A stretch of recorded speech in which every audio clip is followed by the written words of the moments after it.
I ain't know if you talk about the Pirates of the Caribbean.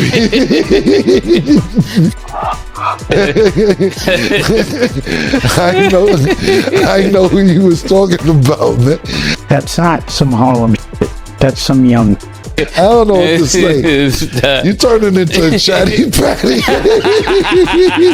When Camron finally decided to speak on Dame Dash, it didn't sound like a diss, it felt like a public autopsy of a fallen mogul.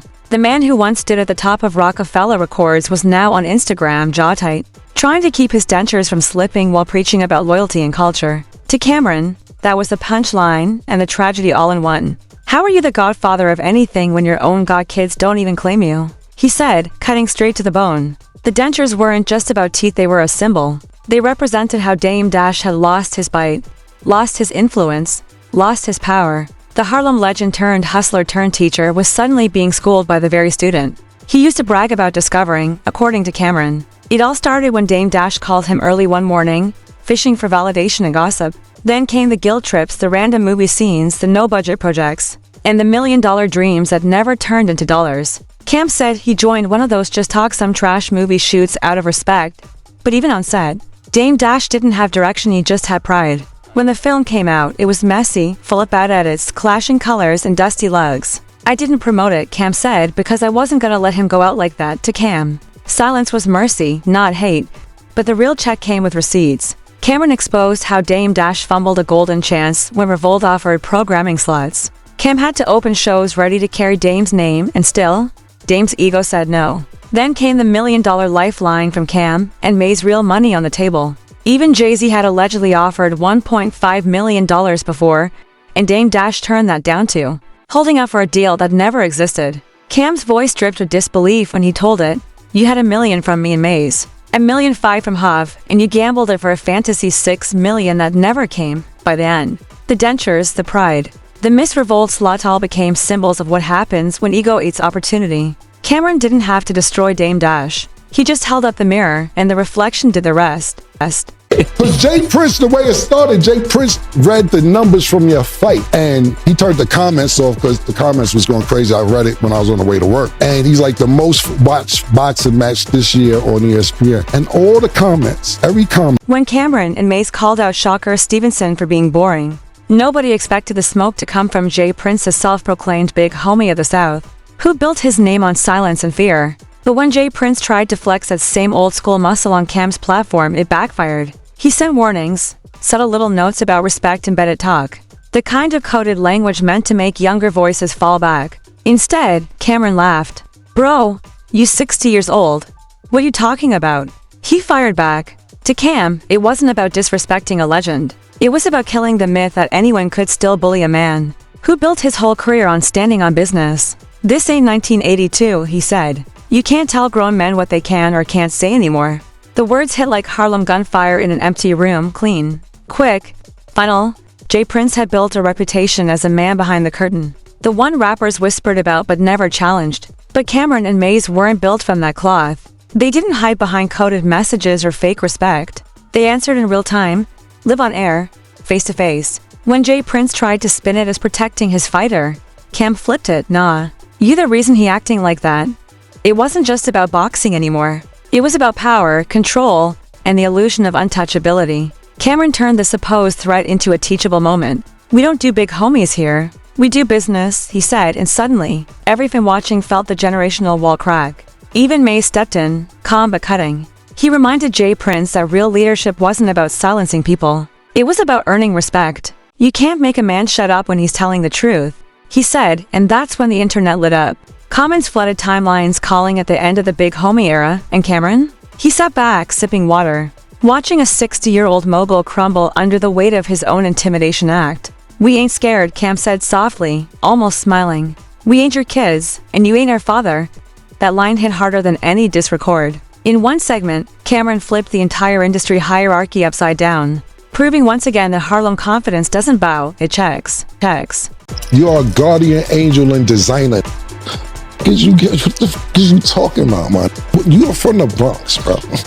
You are not from Harlem. Why do you keep thinking that you are from Harlem, bro? You are not from Harlem. I did not grow up with you, man. When Camron finally addressed Jim Jones, it wasn't anger that came through, it was exhaustion. For years, the streets whispered about loyalty, Harlem brotherhood, and how Dipset fell apart. But this time, Camron didn't just talk, he pulled receipts. "You from the Bronx, bro," he said, calm but surgical. "You not from Harlem," the sentence sliced through years of mythology. In Cam's eyes, the man who once shouted Harlem in every verse had built that entire image off borrowed energy. "Did your grandmother live in Harlem?" "Yes." "Did you visit her?" "Yes.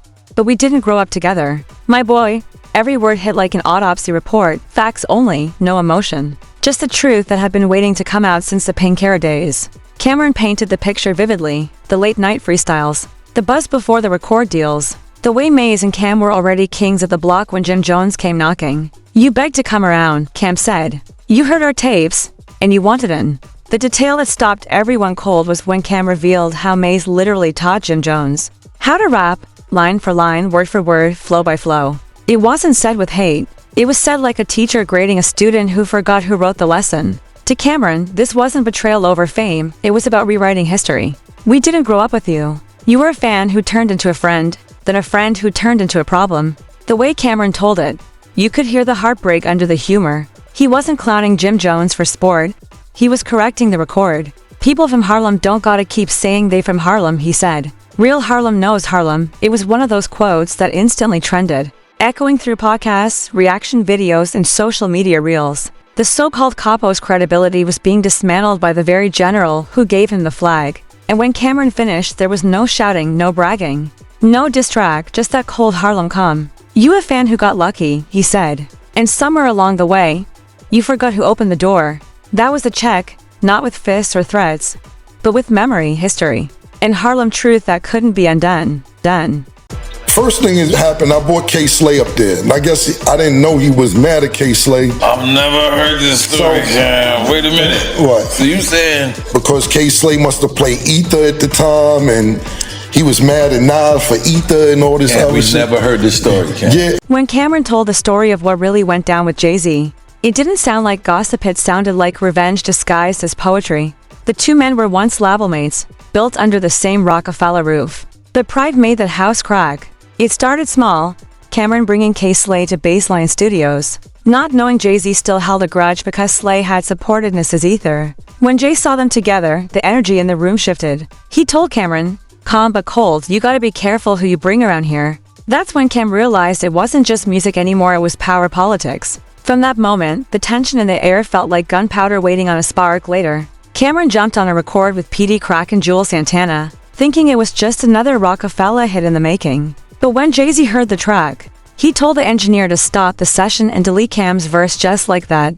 No conversation, no warning, just erased. To anyone else, it would have been an insult. To Camron, it became a chess move waiting for its perfect counter. Months later, when Jay decided to jump on Cam's already viral track, "Oh Boy," Cam flipped the script. He listened, nodded once, and calmly said, "Erase that expletive." The verse was gone before Jay could even get comfortable. Petty maybe, but to Cam, it was poetic justice. "He erased mine first," Cam laughed.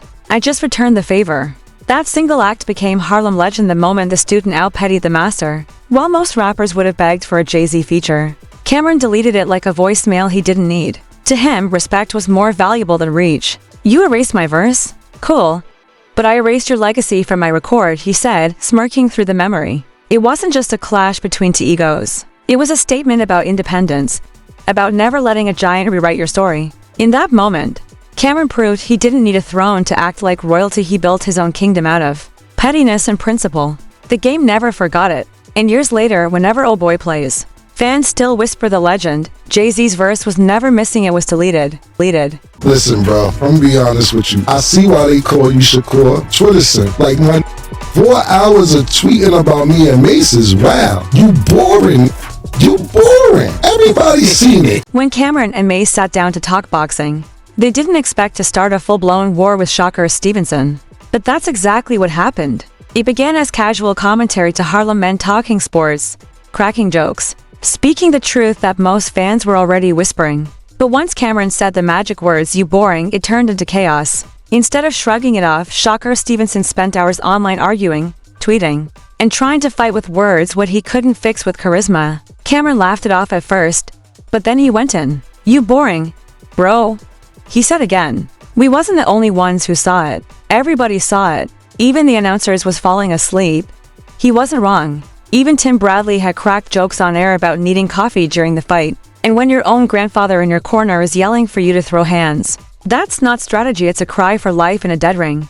Camron didn't just call him boring for clicks, he broke down the business behind the insult. Corporations don't care how many punches you dodge, he said. They care if people watching, that was the difference. Shocker Stevenson was fighting for belts. Camron was fighting for attention spans. And that's when he hit him with the most brutal truth. You want to swim without getting wet. The line went viral, replayed in every meme, on every sports page, every blog. Cam said what every promoter had been too polite to admit, that Shocker Stevenson, with all his skill, had pillow hands when it came to entertainment. When Shocker fired back on Twitter, challenging them to glove up, Camron didn't even flinch. Shut up before I slap fire out you, he said, half joking but fully serious. Then he hit him with Harlem logic, you confusing boxing with street fighting, bro. To different worlds, fans erupted. It wasn't about violence, it was about confidence. That mix of humor and honesty that only Camron could pull off. And the finishing blow? Mase is a million times better at rapping than you are at boxing. That one quote buried the conversation. Because no matter how many belts Shocker Stevenson wins, he'll always be remembered for the night Camron checked him with 4 words. That shook the sports world, you boring. My boy. In the end, Camron didn't just check people, he rewrote how power works in entertainment. From Dame Dash losing his teeth and his timing, to Jay Prince learning that fear don't rule the internet, to Jim Jones getting reminded where Harlem really starts, to Jay-Z finding out petty can cut deeper than prestige, and Shocker Stevenson discovering that boredom is a real knockout. Each moment proved the same truth. Camron plays chess while everyone else argues over checkers. His mouth might start the fire, but it's his receipts that finish it. Love him or hate him, Harlem stands when he talks. Because in a world full of fake bosses and filtered stories, Camron remains the only one who still checks the whole industry face to face.